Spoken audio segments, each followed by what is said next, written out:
আসসালামু আলাইকুম ওরহমতুল্লাহি ওবরকাতুহ।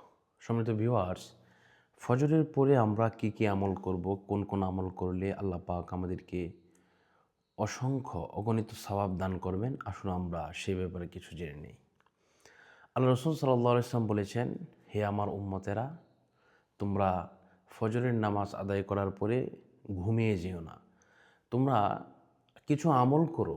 আল্লাহ রসুল নিজেও আমল করতেন এবং যতক্ষণ পর্যন্ত সূর্য পূর্ব দিকে না উঠত ততক্ষণ পর্যন্ত আল্লাহ রসুল আমল করতেন, জিকিরে মশগুল থাকতেন। সুবহানাল্লাহ। আসুন আমরা যারা বুড়ো হয়ে গেছি, আমাদের যাদের আপনার বয়স পার হয়ে গেছে, অনেকেই বৃদ্ধ হয়ে গেছেন, তাদের জন্য কোন কোন আমলগুলা করলে খুব সহজেই, যারা আরবি তেমন বেশি জানেন না কিন্তু আমল করতে চান, আমল করার ইচ্ছা, তাদেরকে বলতেছি, মানে এই আমলগুলা করলে আপনারা খুব শীঘ্রই অসীম সওয়াব লাভ করবেন ইনশাল্লাহ। এর মধ্যে প্রথম হচ্ছে আপনারা লা ইলাহা ইল্লাল্লাহ এর জিকির করবেন।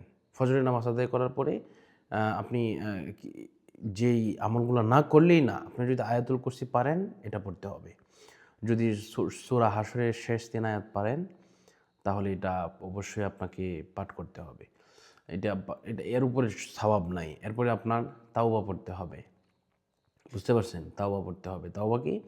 এই যে আস্তাগফিরুল্লাহ রাব্বি মিন কুল্লি যামবি ওয়া আতুবু ইলাইহি লা হাওলা ওয়ালা কুওয়াতা ইল্লা বিল্লাহিল আলিয়্যিল আযীম, এই তাওবাটা পাঠ করতে হবে।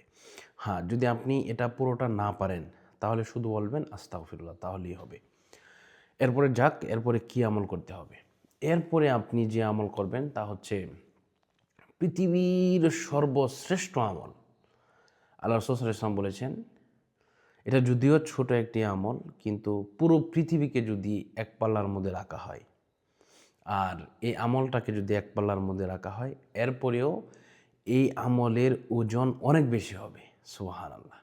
এটা খুব ছোট্ট একটি কথা। সেই আমলটি হচ্ছে লা ইলাহা ইল্লাল্লাহ।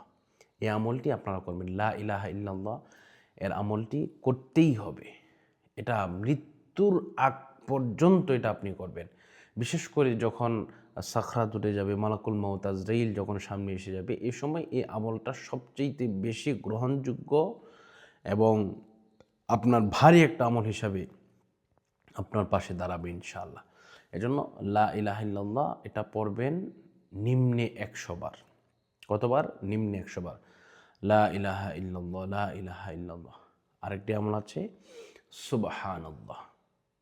এই আমলটির সওয়াব এমন বেশি, জমিন থেকে নিয়ে আসমান পর্যন্ত যত ফাঁকা জায়গা আছে, সমস্ত ফাঁকা জায়গাগুলা এই সুবহানাল্লাহ বললে সওয়াব দিয়ে পরিপূর্ণ হয়ে যায়। আল্লাহু আকবার। তো আসুন আমরা এই আমলগুলা করি।